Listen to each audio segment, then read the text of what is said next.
For months, the Department of Justice repeated the same line over and over: maximum transparency.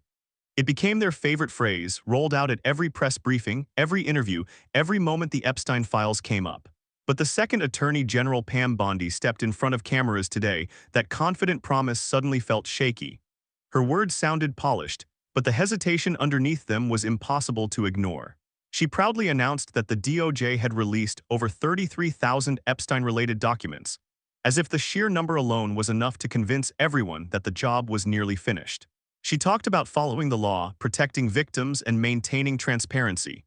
But the moment a reporter asked the real question, the one everyone has been waiting for, everything changed. Will you release all the remaining files within 30 days? Bondi didn't say yes. She didn't say no. She didn't even hint at a commitment. Instead, she repeated the safest, vaguest phrase imaginable. We will follow the law. And that's when the alarm bells went off, because anyone paying attention knows that following the law gives the DOJ endless room to maneuver. It allows delays, it allows excuses, and it allows them to hide behind technicalities whenever something becomes politically inconvenient. The public could feel the shift instantly. What was supposed to be a moment of clarity turned into a moment of confusion.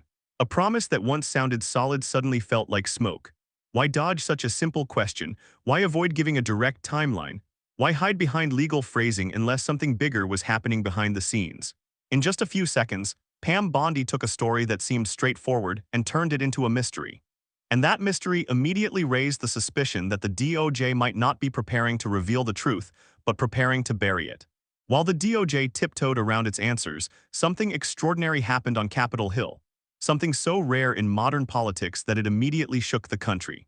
For the first time in years, Democrats and Republicans didn't just agree on an issue, they united behind it with overwhelming force.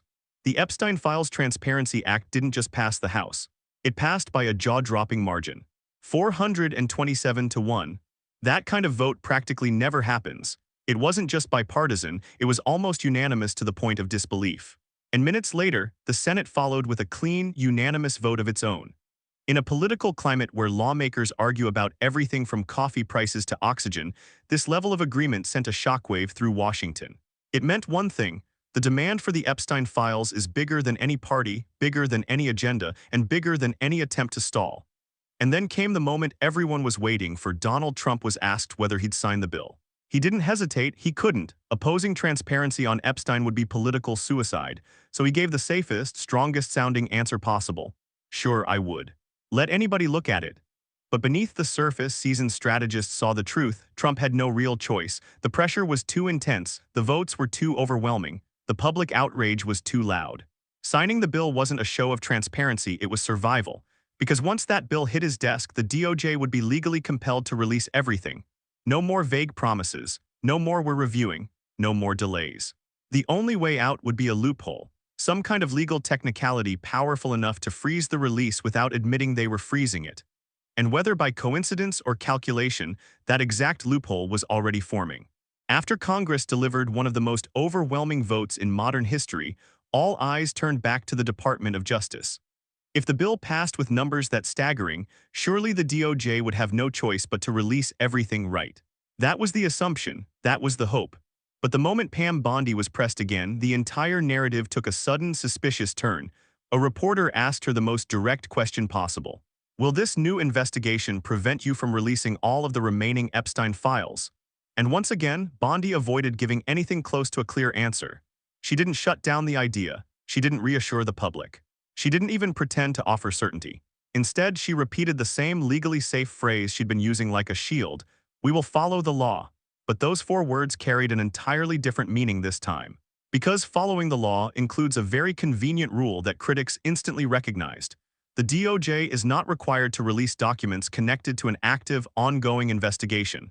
And suddenly, everything clicked. This wasn't just hesitation. This wasn't caution. This was the outline of a possible escape route. If the DOJ declared certain Epstein files as relevant to an active investigation, they could legally hold them back indefinitely. Not days, not weeks. Indefinitely, long enough for outrage to cool, for attention to drift, for political winds to change. No one said it aloud, but the implication was obvious. A brand new investigation could quietly serve as the perfect justification to delay the release Congress just demanded. Public trust began to crack. Commentators pointed out how quickly the DOJ's enthusiasm for maximum transparency vanished the moment they were asked to commit to a deadline. And in that moment, people realized something chilling. Maybe the DOJ wasn't preparing to release the files. Maybe they were preparing to freeze them. Just when the country was trying to make sense of the DOJ's sudden hesitation, something happened that turned the entire situation upside down. And it didn't happen in a courtroom, or a press conference, or a classified briefing. It happened on Truth Social, in a late-night post that looked more like a political grenade than a routine statement. Out of nowhere, Donald Trump published a long message demanding a full investigation into Bill Clinton, Larry Summers, Reid Hoffman, JPMorgan Chase, and what he called many other people and institutions supposedly tied to Epstein. It wasn't subtle, it wasn't cautious. It was a direct call-out of some of the most powerful names in American politics and finance, but here's where things went from suspicious to unbelievable. Within 4 hours, Pam Bondi announced that the DOJ was officially launching a new investigation, and it just happened to target the exact same individuals Trump had listed in his post. Not similar names. Not related figures. The exact names. The timing was so precise it didn't feel coincidental. It felt coordinated, like someone flipped a switch behind the scenes. Critics immediately started asking questions. Did the DOJ just act on a Truth Social post? Was this investigation planned, or did it appear out of thin air the moment the president wanted it? Bondi insisted new information had surfaced, but the public wasn't buying it. Because nothing about the sequence of events felt organic. It felt strategic, too strategic. And suddenly, a chilling realization spread. If this investigation was now active, the DOJ had the perfect excuse to delay any Epstein files connected to it. They could lock them away under the protection of ongoing investigative material for months or even years. One Truth Social post didn't just spark controversy, it potentially gave the DOJ the most powerful stalling tool imaginable. As the public tried to make sense of this sudden new investigation, another shift began unfolding, this time inside the Republican Party itself. Instead of questioning the DOJ's timing or pushing back against Pam Bondi's evasive answers, several top GOP leaders stepped forward with a strangely unified message. Trust the process. Senate Majority Leader John Thune was the first to speak, and his statement caught everyone off guard. Rather than demanding immediate transparency, he calmly insisted that he trusted the judgment of the DOJ to release whatever they believed was appropriate. He emphasized protecting victims, preserving sensitive material, and respecting grand jury information. It all sounded responsible until you listened closely and realized what he wasn't saying. He didn't demand the DOJ release everything. He didn't pressure Bondi to speed things up. He didn't even mention the overwhelming vote Congress had just taken. Instead, he introduced ideas that sounded suspiciously like the groundwork for future delays. Words like careful decisions, sensitive materials, and proper procedures, phrases politicians use when they're preparing the public for disappointment. And the timing, impossible to ignore. For 10 months, the GOP had been accused of slow-walking the release of the Epstein files. Bondi once promised the documents were ready, only to backtrack. House leadership stalled critical votes. Some Republicans resisted the discharge petition until Trump personally intervened. They even handed right-wing influencers thick binders filled with information that turned out to be nothing new. Now, the same lawmakers who claimed to be fighting for transparency were suddenly defending the very department that might delay the files indefinitely. To critics, the message was clear. The new investigation wasn't meant to uncover the truth. It was meant to control it. And the GOP's willingness to echo the DOJ's careful language made one unsettling possibility impossible to ignore. A political shield might already be forming around whatever secrets are still buried inside the Epstein files. As the political back-and-forth intensified, people began looking past the headlines and noticing something far more disturbing, a pattern that stretched back nearly a year.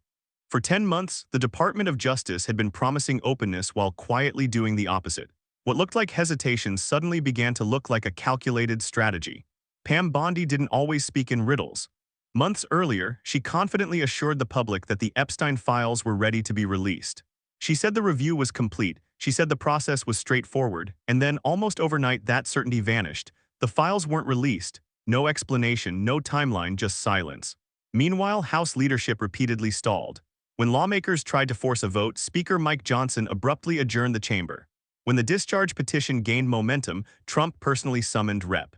Lauren Boebert to the Situation Room, where she conveniently changed her vote and slowed everything down. But perhaps the strangest moment was when a handful of right-wing influencers were handed thick binders of Epstein documents to wave around online. At first, it looked explosive. But once reporters examined them, the truth came out. The binders contained almost nothing new, just recycled, publicly available material from the previous administration. It was a performance, not transparency. The more people looked, the clearer the pattern became. Deadlines shifted, promises evaporated, and every attempt to expose the truth was met with another procedural roadblock. And now, with Bondi launching a sudden new investigation, the timing felt too perfect to ignore. For critics, it wasn't a coincidence. It was the final piece of a long-running strategy to keep the most sensitive Epstein files out of the public eye. After 10 months of delays, distractions, and political games, the message became impossible to miss. Someone somewhere does not want these files fully released. For a moment, it looked like the administration had pulled off the perfect maneuver. By launching a sudden investigation, the DOJ had created a legal shield strong enough to freeze the most sensitive Epstein files for as long as they wanted. Months, years, maybe forever. It was the kind of move political strategists dream about, technically lawful, publicly justifiable, and conveniently timed. But something unexpected happened. The pressure didn't come from outspoken activists or partisan critics. It came from inside Trump's own political circle. Republican lawmakers, many of whom had quietly tolerated months of delays, suddenly realized that shielding the Epstein files wasn't just risky. It was politically dangerous. Their own voters were demanding answers. Their own reputations were on the line, and their own polling numbers were starting to reflect the public's frustration. What had begun as a tactic to protect the administration was now turning into a liability. Every press conference, every rally, every off-the-cuff interview brought the same unavoidable question. Where are the files? Reporters wouldn't drop it. Opponents wouldn't let it fade. Even neutral media outlets had turned it into a daily headline. And Trump, who once controlled the narrative effortlessly, found himself cornered by a story he couldn't spin or silence. Analysts began warning that this strategy could collapse under its own weight. The longer the files stayed hidden, the more suspicious the public became. The more evasive the DOJ sounded, the louder the accusations grew. And the more Trump leaned on the ongoing investigation excuse, the more bipartisan the pressure became. Instead of shielding the administration, the investigation was now threatening to consume it.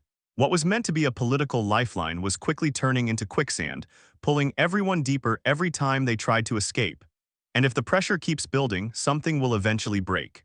No one knows exactly what's buried inside the unreleased Epstein files, and that mystery is the one thing keeping the entire nation on edge. Some believe the remaining pages are nothing more than administrative scraps. Others think they hold names, big names, names powerful enough to shake institutions. And then there are the people who believe the real secrets go even deeper, hidden behind redactions, sealed testimonies, offshore financial trails, and internal memos that were never meant to see the light of day. But whether the truth is mild or explosive doesn't even matter anymore. What matters is that the public feels like something is being hidden from them. And history shows that once people start believing there's a cover-up, the pressure to reveal everything becomes unstoppable. If the files are released in full, the fallout could be massive. Reputations could collapse overnight. Alliances could fracture, and the political landscape, even beyond the US, could shift in ways no one can fully predict. These documents aren't just case files. They're a map of who knew what, who hid what, and who was close enough to Epstein to fear what might still come out. But if the DOJ delays again, if they lean on the ongoing investigation excuse for too long, the backlash could be even worse. Every day of silence fuels more speculation. Every vague statement creates more suspicion. And every delay hands the public one more reason to believe powerful people are being protected. No matter which path is taken, one truth is unavoidable. The Epstein files will define careers, shape elections, and rewrite narratives. The only unanswered question, the one hanging over the entire country, is brutally simple. Are these files being held back to protect victims or to protect someone else?